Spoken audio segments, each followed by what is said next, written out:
Welcome back to my channel and I am Aarti Kaushik again here with another MCQ series। तो हम discuss कर चुके हैं cell cycle and cell division के बारे में, जिसमें हमने माइटोसिस मियोसिस पढ़ा और मियोसिस के कुछ टाइप्स माइटोसिस वगैरह भी स्टडी किया। ठीक है, तो आज की जो वीडियो है ये उसके लिए MCQs है। ठीक है, तो अगर आपने वो थ्योरी वाला लेक्चर देख लिया है तो आज आप ये MCQ प्रैक्टिस कर सकते हैं। और आपको क्या करना है, एक नोटबुक और एक पेन लेना है, हर क्वेश्चन को सोल्व करना है, फिर आपको अपना स्कोर बताना है at the end of the video. मेरे क्वेश्चन के साथ मैच करना, आंसर के साथ मैच करना है। ठीक है, और अगर आपको किसी भी क्वेश्चन में डाउट है तो आप मेरे को कमेंट सेक्शन में लिख सकते हैं। ठीक है, feel free to ask anything to me, but ये पर्सनल लाइफ से रिलेटेड नहीं होना चाहिए, ये होना चाहिए हमारा स्टडीज़ से रिलेटेड। ठीक है, तो अपना फर्स्ट क्वेश्चन से स्टार्ट करते हैं। फर्स्ट क्वेश्चन क्या कहता है, और हाँ एक और बात, अगर आपने मेरी थ्योरी वीडियो नहीं देखी है माइटोसिस मियोसिस से रिलेटेड तो दो लेक्चर सीरीज़ में मैंने इसको कंप्लीट किया है, आप जाके पहले वो देखिए, फिर आके आप अपने MCQ सोल्व कर सकते हैं। ठीक है, तो फर्स्ट क्वेश्चन क्या कहता है, the cell cycle was first described by. तो जो सेल साइकिल है वो सबसे पहले किसने डिस्क्राइब की थी। ठीक है, ये पूछा गया है कि सेल साइकिल वॉल्टर फ्लेमिंग ने, होवार्ड पैलेक ने, या होवार्ड पार्डे ने, या हार्टवेल एंड किसने, नर्स ने। तो किसने सबसे पहले हमारी सेल साइकिल दी थी, तो किसने दी थी, होवार्ड एंड पैलेक ने डिस्क्राइब की थी। देखो यहाँ पे डिस्क्राइब की थी। ठीक है, cell cycle is defined as, cell cycle को क्या बोला जाता है, कैसे हम इसको डिफाइन कर सकते हैं कि सेल साइकिल के टाइम पे सिर्फ ग्रोथ होती है, ये डिफाइन करता है सेल साइकिल को। Sequence of events from one cell division to the next, DNA replication only, cell differentiation, तो B will be the correct answer. वो सारी सीक्वेंस ऑफ इवेंट जो एक सेल साइकिल में होते हैं, और एक सेल साइकिल में कुछ इवेंट हुए, फिर डिवीजन हो गया, फिर रेस्टिंग स्टेज आई, फिर सेल डिवीजन हो गया, तो ये क्या कहलाएगी, सेल साइकिल। क्वेश्चन नंबर 3 है, the two major phases of cell cycles are. दो मेजर फेजेस कौन कौन से सेल साइकिल की, G1 फेज और S फेज, इंटरफेज और एंड M फेज, S या G2 phase, G node and M phase. तो इंटरफेज यानी कि गैप फेज, जिसमें सेल ग्रोथ करती है, अपने प्रोटीन्स DNA का रेप्लिकेशन करेगी, सेंट्रोइल्स की फॉर्मेशन करेगी, और M फेज जो एक्चुअल डिवीजन फेज होती है, तो कौन सा होगा, second will be the correct answer. Question number 4 क्या कहता है, which phase occupies the longest duration of the cell cycle. कौन सी फेज है इनमें से जो लॉन्गेस्ट ड्यूरेशन की होती है सेल साइकिल के अंदर, कितना भी टाइम स्पेन हो। देखो हर सेल के अंदर डिफरेंट टाइम स्पेन में कोई सेल साइकिल होती है, जैसे ह्यूमन बींग्स के अंदर सेल अप्रोक्सीमेटली 24 आवर्स में डिवाइड करती है। अगर हम ई कोलाई की बात करें तो 20 मिनट में कर लेती है। ठीक है, तो यहाँ पे पूछा गया कि लॉन्गेस्ट ड्यूरेशन क्या है सेल साइकिल का। लॉन्गेस्ट ड्यूरेशन M फेज होता है, या G1 फेज होता है, या इंटरफेज होता है, या साइटोकाइनेसिस होता है। तो देखो इसमें longest phase of cell cycle पूछा गया है, तो कौन सा होगा, इंटरफेज। ठीक है, इंटरफेज हमारा क्या होता है, longest phase of cell cycle होता है। ठीक है, नेक्स्ट हम चलते हैं क्वेश्चन नंबर 5 पे। DNA रेप्लिकेशन ओक्योर्स ड्यूरिंग, जो DNA रेप्लिकेशन होता है वो किस टाइम पे होता है, कौन सी सेल साइकिल की कौन सी स्टेज में होता है, G1 फेज में होता है, G2 फेज में होता है, S फेज में होता है, M फेज में होता है। कौन सी फेज में होता है, S फेज में होता है। S फेज को क्या बोला जाता है, सिंथेसिस फेज भी बोला जाता है। नेक्स्ट क्वेश्चन है, ड्यूरिंग G1 फेज के टाइम पे क्या होता है, DNA रेप्लिकेट करता है, सेल ग्रोथ करती है, सिंथेसाइज करती है प्रोटीन्स को, क्रोमोसोम सेग्रीगेट होते हैं। ठीक है, या फिर हमारे क्या होता है, साइटोकाइनेसिस होता है। क्या होता है, सेल ग्रो करेगी और अपने प्रोटीन्स को जो उसको सेल साइकिल के टाइम पे, सेल डिवीजन के टाइम पे चाहिए होंगे, उनको क्या करेगी, सिंथेसाइज करेगी। नेक्स्ट क्वेश्चन है question number 7, the resting phase of cell cycle is. इनमें से कौन सी फेज है जो रेस्टिंग फेज होती है सेल साइकिल की, G1 phase, G naught phase, S phase, या G2 फेज। कौन सी फेज होती है, G नोड फेज, जिसमें मेटाबॉलिकली एक्टिव होंगी सेल, बट वो सेल डिवीजन नहीं करेंगी। Can you write some examples of cells जो G नोड फेज में प्रेजेंट होती हैं, ताकि मेरे को पता चले कि आपने लेक्चर देखा है, और लेक्चर नहीं भी देखा तो मेरे को ये पता चल जाएगा कि आप में कितनी नॉलेज है। ठीक है, तो please write down the name of cells जो जी नोड फेज में ही पाई जाती है हमारी बॉडी में। क्वेश्चन नंबर 8 है cell cycle checkpoints ensure, जो सेल साइकिल चेक पॉइंट्स हैं वो क्या एंश्योर करते हैं? Protein synthesis, accurate cell division, ribosome formation, ATP production, कि प्रोटीन का सिंथेसिस होगा, एक्यूरेट सेल डिवीजन होगा, राइबोसोम फॉर्म होंगे, एटीपी प्रोडक्शन होगा। क्या करते हैं वो एक्यूरेट सेल डिवीजन को चेक करते हैं। अगर डीएनए डैमेज होगा वहाँ पे सेल रुक जाएगी, अगर स्पिंडल फाइबर हमारे नहीं बने वहाँ पे सेल डिवीजन रुक जाएगा, ठीक है, तो वो एक्यूरेट सेल डिवीजन करवाने के लिए होते हैं। नेक्स्ट क्वेश्चन है the major checkpoint before DNA synthesis is, DNA synthesis होने से पहले मेजर चेक पॉइंट क्या है? M checkpoint, G2 checkpoint, G1 checkpoint, cytokinesis checkpoint. G1 के बाद क्या आती है? Synthesis phase, S phase. पहले G1 आती है, फिर S आती है, फिर G2 आती है, फिर M फेज आती है, और M फेज के बाद G नोड फेज आती है। ऐसे होता है अगर G नोड आ रही है तो, ठीक है, फिर अगर G नोड नहीं आ रही तो M फेज के बाद दोबारा से G1 आ जाती है। तो ये तीनों फेज तो होती है इंटरफेज, और M फेज होती है माइटोटिक फेज, ठीक है। तो अब देखो G1 के बाद S फेज आएगी, तो G1 में जो भी प्रोटीन बनने बन गए। अब S फेज में क्या होगा? डीएनए रेप्लिकेट करेगा। तो F फेज में क्या होता है? डीएनए सिंथेसिस होता है। तो डीएनए के बनने से पहले प्रोटीन डिसाइड करेंगे कि डीएनए रेप्लिकेशन होगा या नहीं होगा, है ना। तो यहाँ पे major checkpoint DNA synthesis से पहले कौन सी फेज में एक्ट करेंगे? गैप 1 फेज में, यानी कि G1 फेज में, ठीक है। नेक्स्ट, तो C will be the correct answer. Next question है the phase immediately preceding mitosis is, एक फेज जो प्रिसीड कर रही है किसको? माइटोसिस को। माइटोसिस के बाद जो फेज आ रही है वो कौन सी होगी? G1 फेज होगी, या S फेज होगी, G2 फेज होगी, या फिर G नोड फेज होगी? क्या होगी हमारी? माइटोसिस के बाद, माइटोसिस डिवीजन के बाद तो G1 फेज आएगी। A will be the correct answer. Next है माइटोसिस डिवीजन से रिलेटेड कुछ MCQ।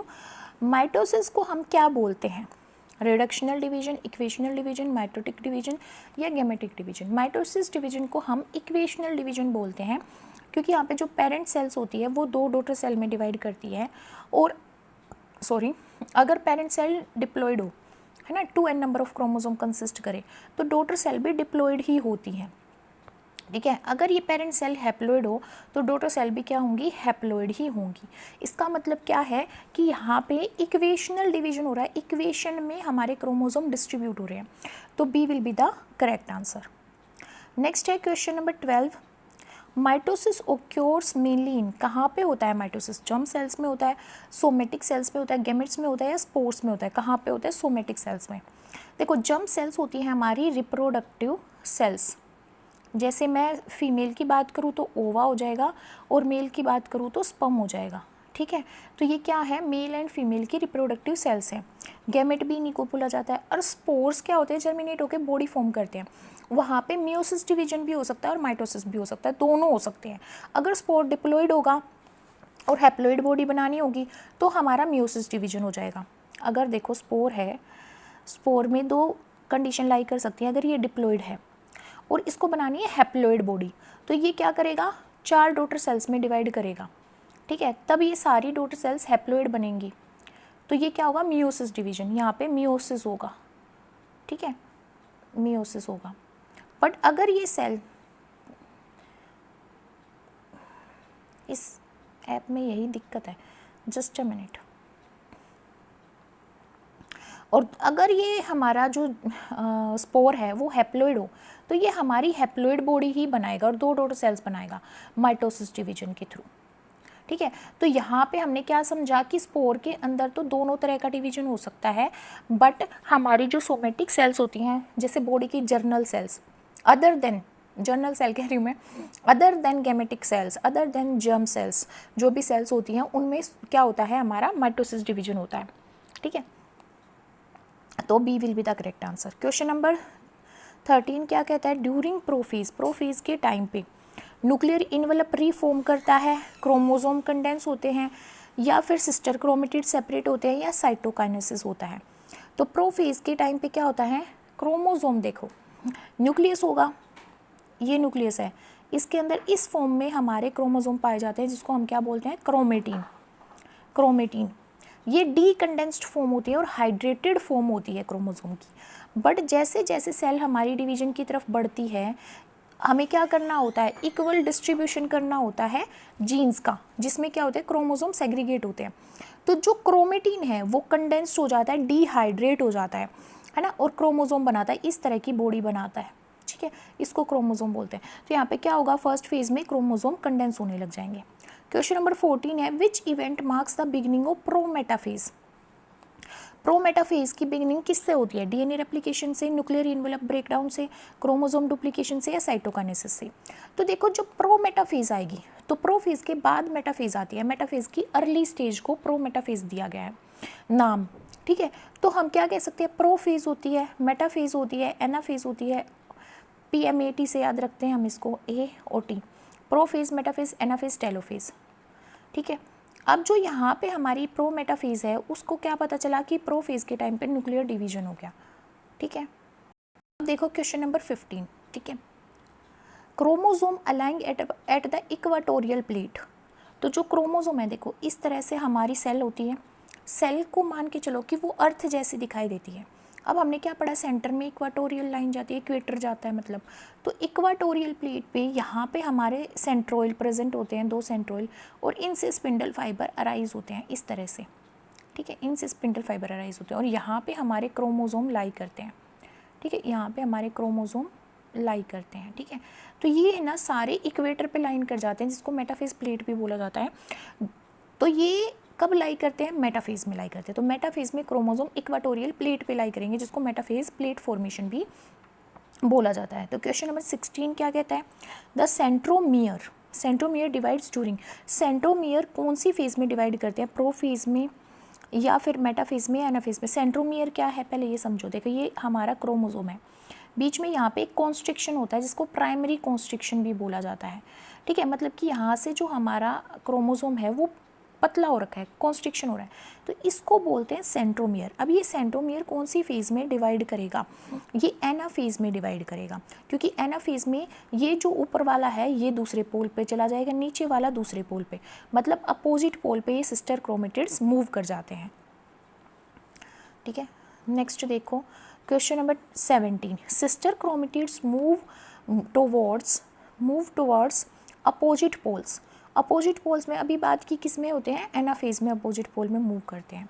नेक्स्ट है न्यूक्लियर इन्वेलप रीअपियर। देखो जो न्यूक्लियर इन्वेलप होता है, ऐसे 2 लेयर होती हैं न्यूक्लियस के अराउंड, एक आउटर मेम्ब्रेन, एक इनर मेम्ब्रेन, जो न्यूक्लियर मेम्ब्रेन होती है। इनर मेम्ब्रेन के नीचे इंटरमीडिएट फिलामेंट होते हैं जिसको हम लेमिन प्रोटीन बोलते हैं, लेमिन प्रोटीन, ठीक है। ये लेमिन प्रोटीन अगर फॉस्फोरिलेटेड हो जाए, अगर इन पे फॉस्फेट बाउंड हो जाए तो ये टूट जाते हैं, और ये टूटेंगे कब, प्रोफेज में टूटेंगे, ठीक है। फिर जब इन पे से फॉस्फेट ग्रुप हट जाता है तो ये हमारे किस में, हमारी टेलोफेज में क्या करते हैं, दोबारा से रीअरेंज कर जाते हैं और न्यूक्लियर इन्वेलप बना देते हैं। तो न्यूक्लियर इन्वेलप रीअपियर कब होता है, प्रोफेज में, मेटाफेज में, एनाफेज में या टेलोफेज में। सबसे लास्ट वाली फेज में रीअपियर होगा, क्योंकि उसको फिर 2 डॉटर सेल्स बनाने होंगे। तो करेक्ट आंसर क्या होगा, डी, टेलोफेज, ठीक है। नेक्स्ट है क्वेश्चन नंबर 19। क्वेश्चन नंबर 19 क्या कहता है, chromosomes become condensed during. Chromosome जो हैं वो कंडेंस्ड कब होते हैं, कब कंडेंस्ड होते हैं वो, प्रोफेज में, मेटाफेज में, एनाफेज में या टेलोफेज में, सॉरी डी कंडेंस्ड। कंडेंस्ड तो वो प्रोफेज में होते हैं, डी कंडेंस्ड होके वो क्या बनाते हैं, दोबारा से क्रोमेटिन बनाते हैं सेल के अंदर। ये क्या है, क्रोमेटिन, ठीक है, क्रोमेटिन की फॉर्मेशन करते हैं डी कंडेंस होके सॉरी। तो कौन सी फेज में करेंगे, टेलोफेज में। नेक्स्ट क्वेश्चन है question number 20, cytokinesis in plant cells occur by. Cytokinesis का मतलब होता है साइटोप्लाज्म का डिवीजन होना। साइटो मतलब कि साइटोप्लाज्म या सेल है ना, और काइनेसिस मतलब डिवीजन। तो सेल का डिवीजन हो रहा है, कैसे हो रहा है, सेल के साइटोप्लाज्म डिवाइड हो रहा है। तो एक सेल 2 डॉटर सेल्स में डिवाइड हो जाती है साइटोकाइनेसिस के टाइम पे। पर प्लांट सेल की बात की गई है कि प्लांट सेल में सेल साइटोकाइनेसिस किस प्रोसेस से होता है, क्लीवेज फरो की वजह से, सेल प्लेट फॉर्मेशन की वजह से, बाइनरी फिजन की वजह से, बडिंग की वजह से। क्लीवेज फरो किस में होता है, एनिमल सेल में होता है। सेल प्लेट फॉर्मेशन किस में होती है? प्लांट सेल में होती है। बाइनरी फिजन किस में होता है? बैक्टीरिया में होता है। बडिंग किस में होती है? ईस्ट में होती है। तो यहाँ पे करेक्ट आंसर क्या होगा? सेल प्लेट फॉर्मेशन, यानी कि B will be the correct answer. Question number 21 है cytokinesis in animal cells occur by. Cytokinesis मतलब कि सेल डिवीजन, साइटोप्लाज्म का डिवीजन एनिमल में किस वजह से होता है? Cell plate formation, cleavage furrow, septum formation या फ्रेगमेंटेशन। किसकी वजह से होगा? क्लीवेज फर्रो बनने की वजह से होगा।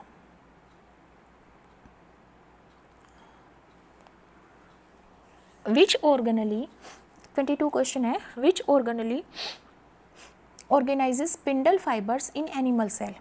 ऑर्गेनाइज करती है किसको? स्पिंडल फाइबर्स को एनिमल सेल के अंदर। भैया आप ये मत सोचा कि बार बार पसीने पूछ रही है, मैं अभी जस्ट खाना बना के आई हूँ, काम करके आई हूँ तो मेरे को बहुत स्वेटिंग होती है, तो मैं थोड़ी ही इरिटेट हो जाती हूँ, सो डोंट माइंड इट। तो क्वेश्चन नंबर 22 क्या कहता है? विच ऑर्गेनली ऑर्गेनाइज करती है स्पिंडल फाइबर्स को एनिमल सेल के अंदर? लाइसोसोम, सेंट्रोसोम, राइबोसोम या गोल्गी एपरेटस। कौन करती है? सेंट्रोसोम। ठीक है, सेंट्रोसोम के अंदर हमारे सेंट्रोइल प्रेजेंट होते हैं जो ऑर्गेनाइजेशन में हेल्प करते हैं स्पिंडल फाइबर की, जिसकी वजह से अपोजिट पोल पे ये अटैच हो जाएंगे और स्पिंडल फाइबर इनसे अराइज करेंगे इस तरह से। ठीक है, spindle fibres are mainly composed of. Spindle fibre microtubule से मिलके बने होते हैं और माइक्रोट्यूबल्स जो होती है वो alpha and beta tubulin protein के हेटेरोडाइमर से मिलके बनी होती है। तो इनडायरेक्टली हम क्या कह सकते हैं? स्पिंडल फाइबर ट्यूबुलिन प्रोटीन से मिलके बनी होंगी। एक्टिन से कौन मिलके बना होता है? माइक्रोफिलामेंट। केराटिन हमारा कहाँ पे होगा? एपिथेलियल सेल्स में प्रेजेंट होगा। मायोसिन मसल्स की मूवमेंट में हेल्प करता है, जो मोटर प्रोटीन होता है किसके लिए? माइक्रोफिलामेंट के लिए। और माइक्रोट्यूबल्स के लिए कौन सा मोटर प्रोटीन होता है? काइनेसिन एंड डाइनिन। ये हम सब डिस्कस कर चुके हैं। क्वेश्चन नंबर 24 क्या कहता है? Which stage is best for chromosome counting. अगर हम क्रोमोसोम को काउंट करना चाहते हैं तो कौन सी स्टेज है इनमें से जो बेस्ट स्टेज है? क्या प्रोफेज है? नहीं, मेटाफेज होती है, क्योंकि मेटाफेज पे मेटाफेज प्लेट बनती है जिसमें क्रोमोसोम इक्वाटोरियल प्लेन पे अलाइन कर जाते हैं। तो बेस्ट फेज कौन सी होगी? मेटाफेज। और मेटाफेज में हम क्रोमोसोम की काउंटिंग करने के लिए, यानी कि कैरियोटाइप्स बनाने के लिए, कैरियोटाइप्स का मतलब होता है साइज, शेप और नंबर के आधार पे हम अपने क्रोमोसोम्स का चार्ट बनाते हैं, सीरीज़ में लगाते हैं उनको, ताकि हम क्रोमोसोमल एबनॉर्मलिटी को स्टडी कर सकें। ठीक है, तो ये जो कैरियोटाइपिंग है ये कब करी जाएगी? मेटाफेज पे करी जाएगी, क्योंकि उस पर हाईली विजिबल होते हैं क्रोमोसोम और इक्वाटोरियल प्लेट पे आ जाते हैं। बट इसको स्टडी करने के लिए हम किसका यूज़ करते हैं? कोल्चिसिन का यूज़ करते हैं, जो एक केमिकल होता है जो सेल को अरेस्ट कर देता है, मतलब सेल डिवीजन नहीं होने देता फर्दर हमारी किस में? मेटाफेज से एनाफेज में नहीं जाने देता, मेटाफेज में ही सेल अरेस्ट हो जाती है। नेक्स्ट क्वेश्चन है 25 question, 25th question. 25th question में क्या बताया? Which of the following is a function of mitosis. कौन सा फंक्शन है माइटोसिस का? ग्रोथ करना, टिश्यू रिपेयर करना, नॉट ए फंक्शन। ठीक है, नॉट ए फंक्शन पूछा है। ग्रोथ करना, टिश्यू रिपेयर करना, एसेक्सुअल रिप्रोडक्शन करना या रिडक्शन ऑफ क्रोमोसोम नंबर। तो देखो, जब हमें ग्रोथ करनी हो तो हमारा सेल का नंबर बढ़ाना है हमें, वो किसकी वजह से होता है? वो भी हमारा माइटोसिस की वजह से होता है। ठीक है, वो भी किसकी वजह से होता है? माइटोसिस की वजह से होता है। और टिश्यू को रिपेयर करना वो भी माइटोसिस की वजह से होता है।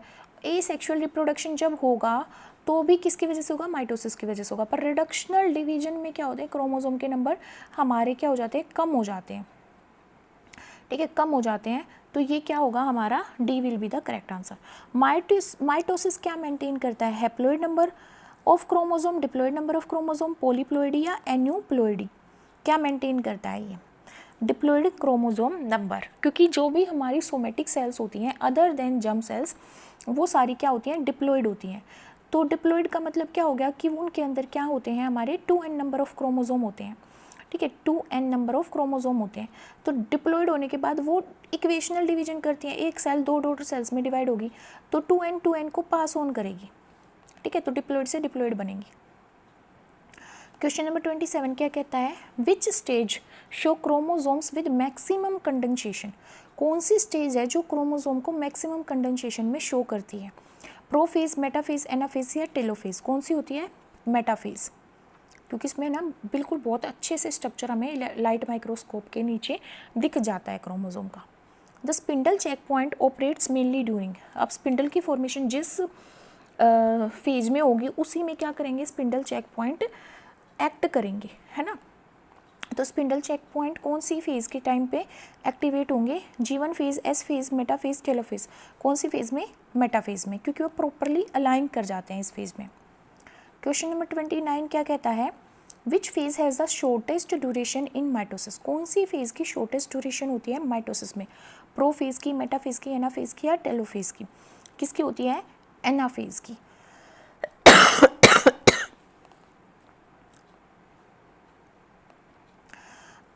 अब जब ये पीडीएफ मैं अपने टेलीग्राम चैनल पे अपलोड करूँगी तो उसमें आपको आंसर की भी मिलेगी, ठीक है। तो आप पहले प्रैक्टिस करना, फिर आंसर मैच करना।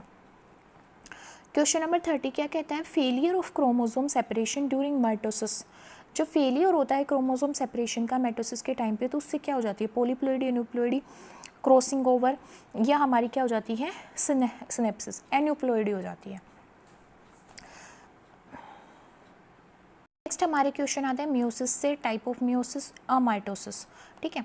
फर्स्ट क्वेश्चन क्या है, meiosis was first described bye, किसने डिस्क्राइब किया था, वॉल्टर फ्लेमिंग ने, ऑस्कार हर्टविग ने, एडवर्ड वैन बेंडन ने या स्ट्रासबर्गर ने, किसने दिया था, हमारा एडवर्ड वैन बेंडन ने इसको डिस्क्राइब किया था, नेमिंग नहीं की थी, ठीक है, नेमिंग नहीं की थी।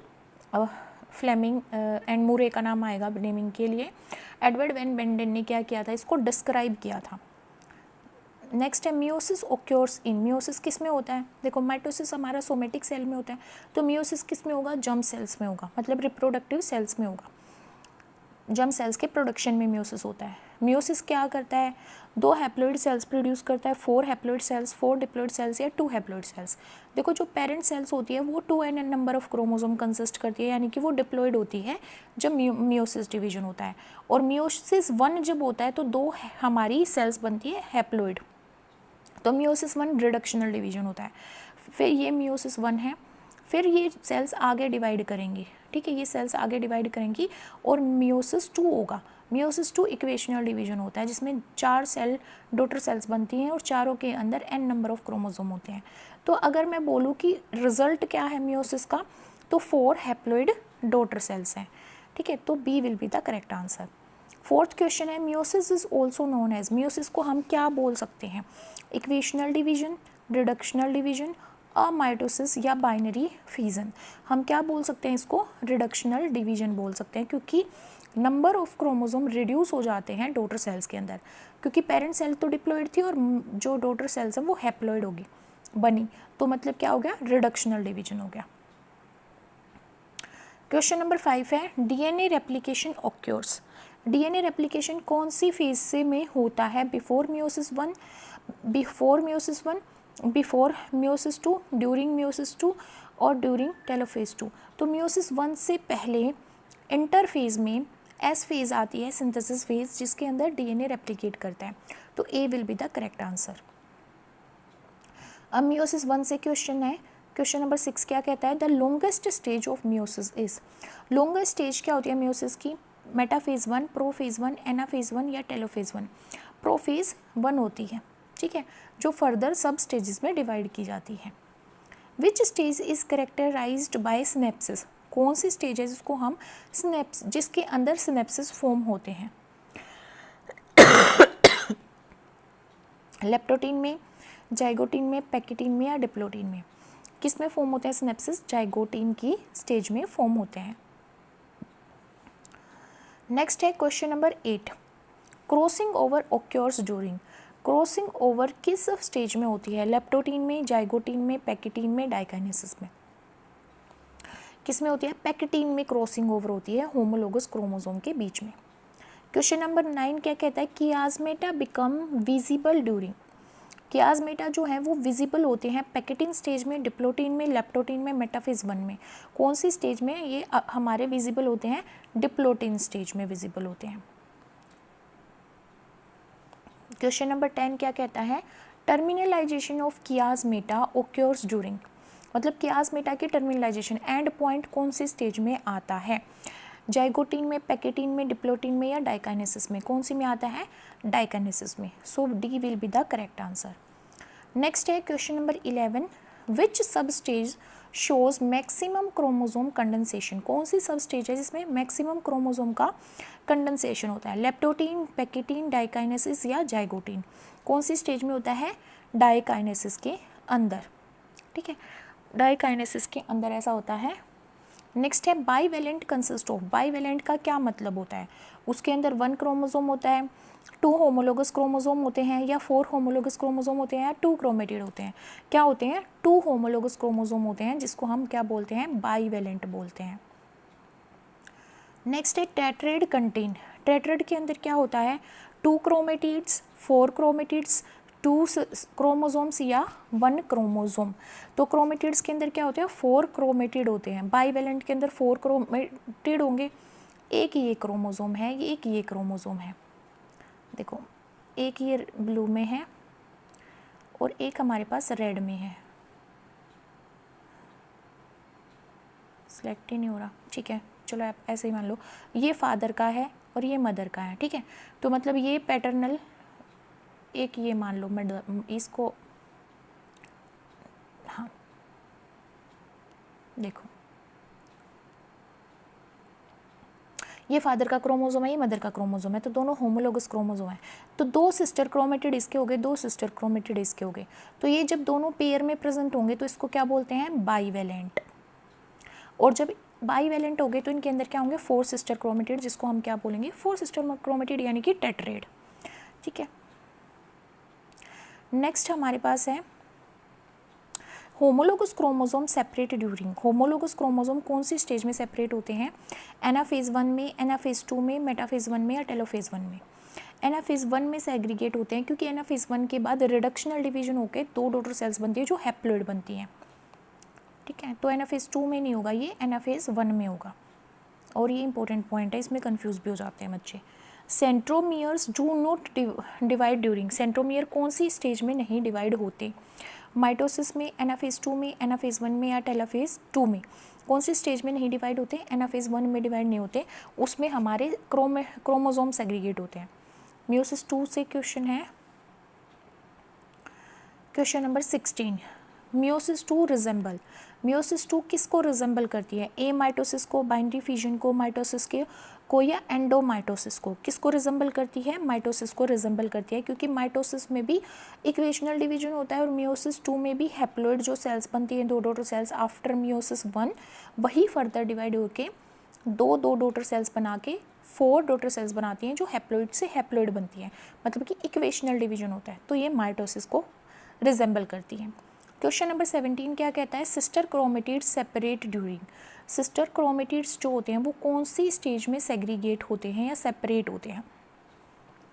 एनाफेज 1 में, मेटाफेज 2 में, एनाफेज 2 में या टेलोफेज 2 में? कौन सी स्टेज में? एनाफेज 2 में वो क्या होते हैं? सेपरेट होते हैं।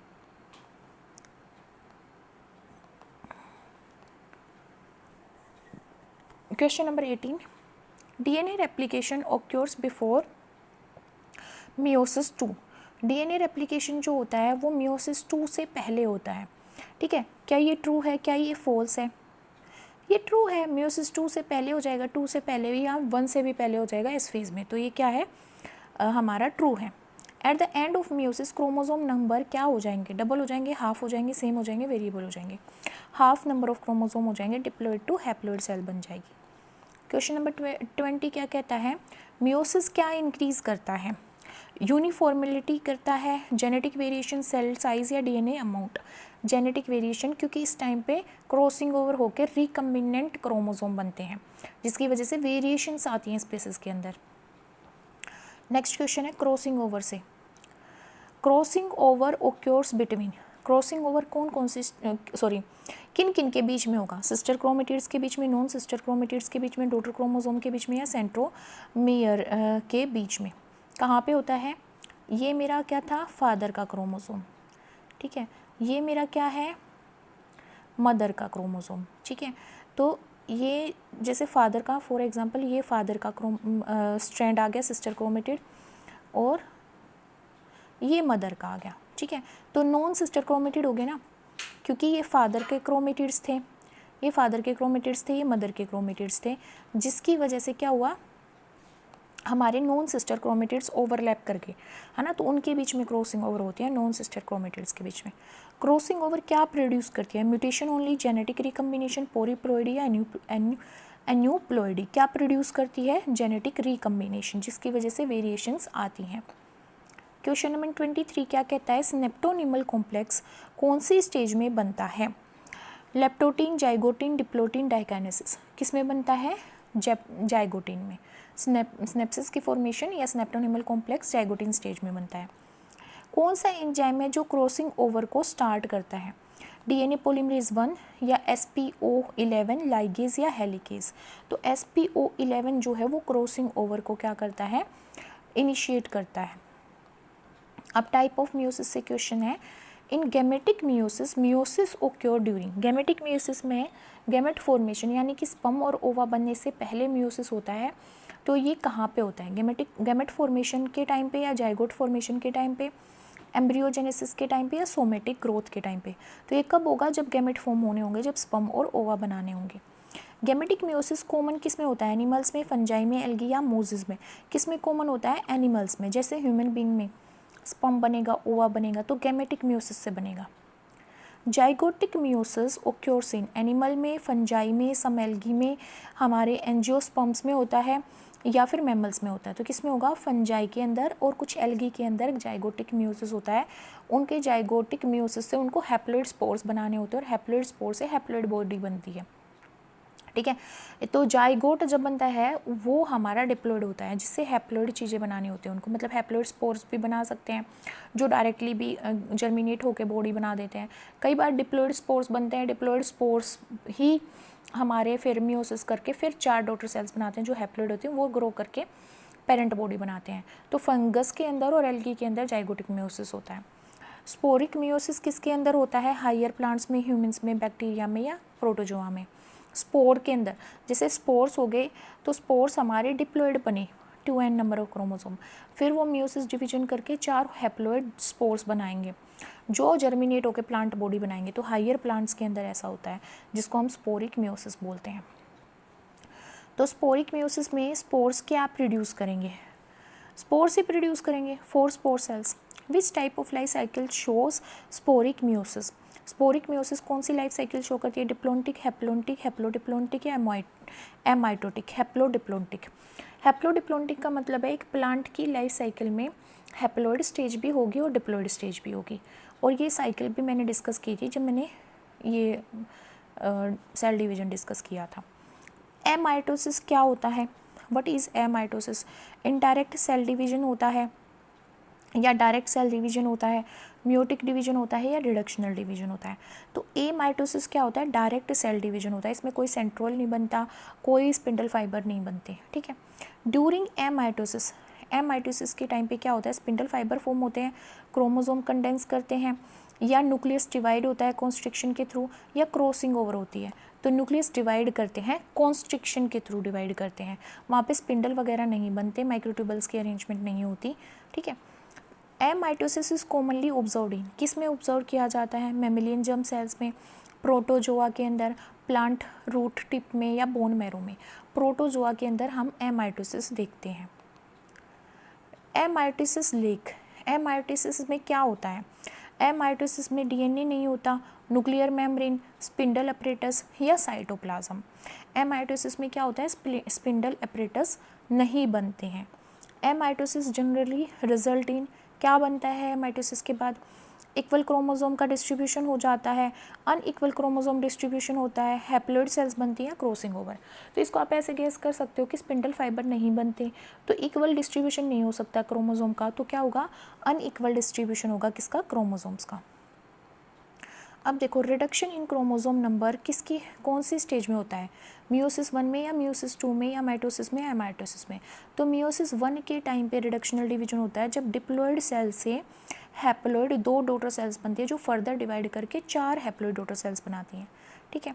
विच division is called equational division in meiosis, कौन से डिवीजन को इक्वेशनल डिवीजन बोलते हैं मियोसिस में, मियोसिस 1 को, मियोसिस 2 को, एमाइटोसिस को या बाइनरी फिजन को, तो किसको बोलते हैं, मियोसिस 2 को इक्वेशनल डिवीजन बोला जाता है। The major significance of meiosis is, major significance क्या है मियोसिस का, ग्रोथ है, टिश्यू रिपेयर है, जेनेटिक वेरिएशन है या प्रोटीन सिंथेसिस है, क्या है, जेनेटिक वेरिएशन, क्योंकि क्रॉसिंग ओवर होती है, क्रॉसिंग ओवर होने की वजह से जीन रिकम्बाइन करते हैं क्रोमोसोम में, रिकम्बिनेंट डीएनए आते हैं जिसकी वजह से क्रॉसिंग ओवर होती है। Independent assortment ओक्योर्स during, independent assortment कौन सी स्टेज में होती है, मेटाफेज 1 में, प्रोफेज 2 में, मेटाफेज 2 में या टेलोफेज 2 में। इंडिपेंडेंट अशॉर्टमेंट का मतलब है कि वो अपोजिट पोल पे मूव कर रहे हैं, तो वो इंडिपेंडेंटली अशॉर्ट कर रहे हैं, एक क्रोमोसोम का अशॉर्टमेंट दूसरे पे डिपेंड नहीं कर रहा, तो ये मेटाफेज 1 में होता है। Failure of homologous chromosome separation during meiosis 1 causes, अगर ये हमारे होमोलोगस क्रोमोसोम सेपरेट नहीं हो पाए मियोसिस 1 में, तो क्या हो जाएगा, crossing over, non disjunction, synapses या टर्मिनलाइजेशन, नॉन डिस्जंक्शन हो जाएगा, वो चिपके रह जाएंगे जिसकी वजह से एक क्रोमोसोम 2 की कॉपी में भी प्रेजेंट हो सकता है, तो नॉन डिस्जंक्शन की वजह से ऐसा होता है। तो आज हमने कवर कर लिए हैं किसके, माइटोसिस एंड मियोसिस के MCQ। ठीक है, मिलते हैं नेक्स्ट वीडियो में, तब तक के लिए take care and thank you so much for watching my video and giving your precious time and support to me.